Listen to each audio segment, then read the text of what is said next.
If you've ever had to deal with bindweed, you know that as soon as you decide to mess with it, you might be making the whole problem worse.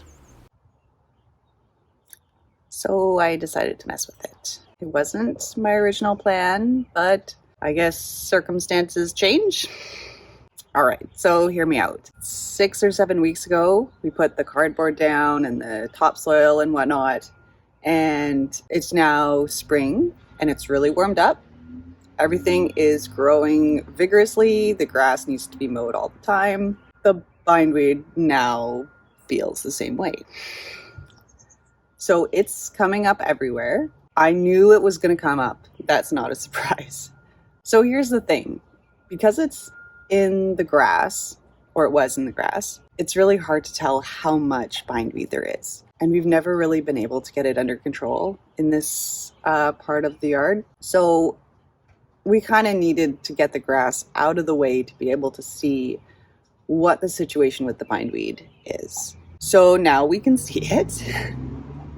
My original plan was to basically spot weed the bindweed, to just kind of go around and just take them out little bits here and there and work it down, and eventually the bindweed would give up. But it's coming up through the cardboard in like fistfuls. You can just pull it up and there's, this much around of what you're pulling out of the ground in some spots. And so I'm looking at it, and the idea that I'm maybe going to try to plant into this is just like, this is a terrible idea. I can't plant into this.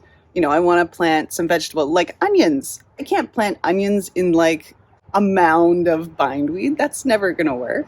Or if I do, I'm not going to be able to do anything with the bindweed.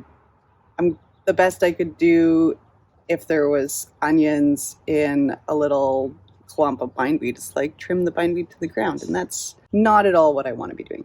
And then of course I want to plant perennials and small shrubs and stuff. And the idea of planting something that's going to be its permanent home, and then the bindweed is going to become entangled in the roots and we're never going to get it out. We're going to have to play the really long game on that one and just wear it down. Just that seems very foolish. So yesterday I decided that I need to dig the bindweed out. It's not what I wanted to be doing, but I think it's kind of the only way forward at this point. I considered trying solarizing it, but I've got these trees in here now and I don't want to cook the trees. I think the way forward is to dig it out. So yeah, I started digging it yesterday. The grass doesn't seem like it's trying to grow anymore. So as long as I keep the clumps of grass, I think below the surface, when I cover it over after digging, I think that's going to be fine. And I'm going to get, I think, a lot of bindweed out this way, but it's still going to come back. There's no doubt in my mind that it's going to come back, but a lot of strength from the bindweed is going to be removed this way. So I think that's good. So I think what I'm going to do is keep digging it out, particularly the areas that I want to plant next.